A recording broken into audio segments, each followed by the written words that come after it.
Tak vítajte v Heďke. Je to malá dedinka pri hraniciach medzi Rakúskom a Maďarskom. Je to maďarská strana, nedaleko asi 2-3 km odtiaľto Neusiedlerské jazero, na ktoré sa dostanete veľmi jednoducho cyklotrasami, ktoré sú tu veľmi dobre vybudované. Takže toto je vchod do termálneho kúpaliska aj s kempingom. Teraz si môžeme vybrať, buď vstúpime do kempu, alebo touto zadnou bránkou do termálneho kúpaliska. Skúsime to prebehnúť cez kúpalisko, ktoré je aj tak spojené s kempom, takže nebude problém prejsť.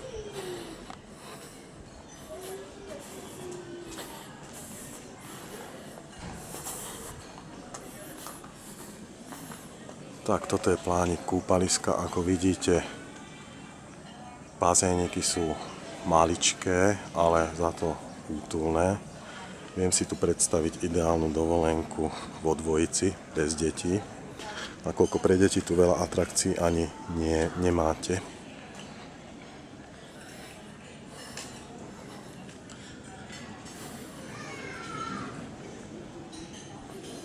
Máte tu 2 alebo 3 reštaurácie. Jedna reštaurácia, jedna pizzeria.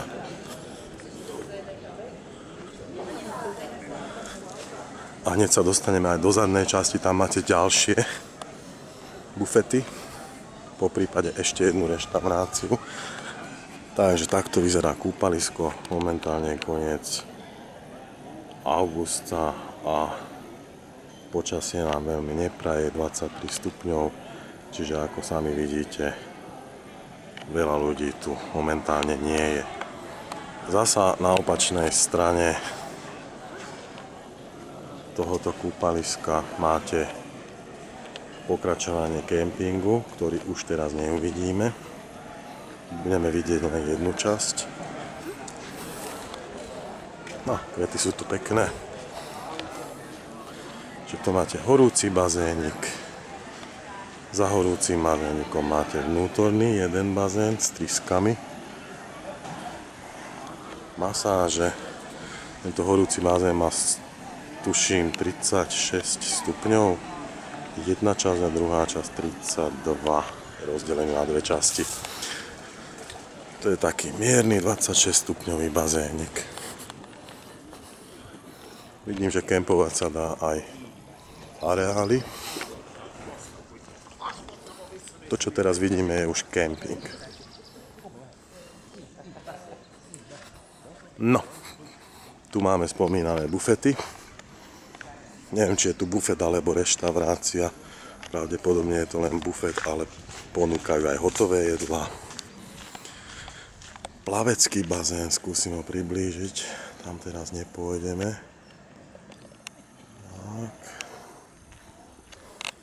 Že vraj je to celoročná prevádzka s tým, že plavecký bazén je vypustený.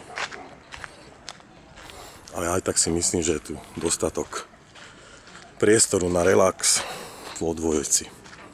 My sme tu s deťmi a naozaj pre deti neodporúčam. Sme tu len jeden deň, sťahujeme sa a ideme ďalej. A tu už vstupujeme do kempu. Čo sa týka sociálnych zariadení, na veľmi dobrej úrovni. Máte tu všetko. Vodu, výlevku, to čo potrebujete. No, teraz tam nepôjdeme, lebo tie sociálne sú zasa pri vchode, len vám ich takto trošku priblížim, že kde sú.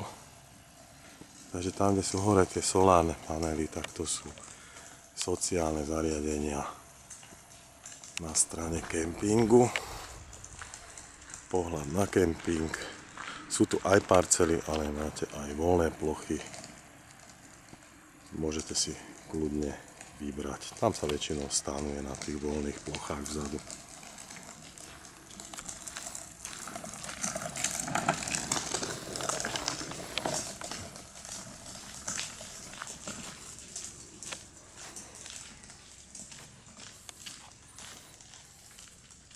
Niektorí zahraniční, prevažne rakúsky spoluobčania. Tu už majú skutočne zariadené na celý rok. To sú celoročné parcely, ktoré si takisto môžete prenajímať. A typický rakúsky trpazlík a bocian. Tu už cítiť to Rakúsko. No, to sme my. Malý plače. Asi nie som sám, kto si ten kemping fotí. Zadná časť kempingu. A ešte dokonca sa tu dá prejsť zasa späť. To je koniec kempu, tu už začína dedina. Môžeme sa vrátiť naspäť a hneď tu máte jednu reštauráciu, ktorá sa nachádza v areáli kempingu.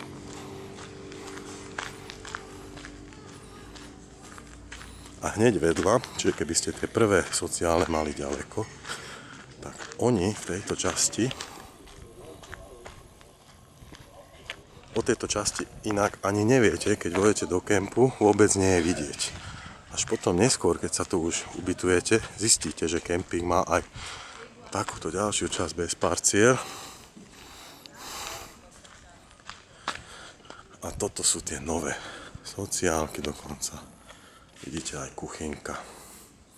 No, pozrieme sa na vecká. Vecká mi ináč veľmi pripomínajú bunky, ktoré sú v Mošoni. Ak ste tam boli, tak je to isté, ale ako hovorím, toto je len jedna časť kempingu, tá druhá má murované sociálne zariadenia.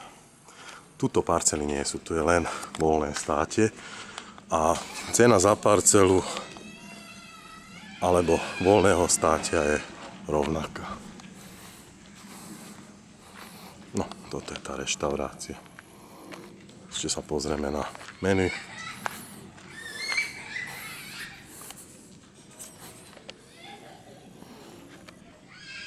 No tu končíme.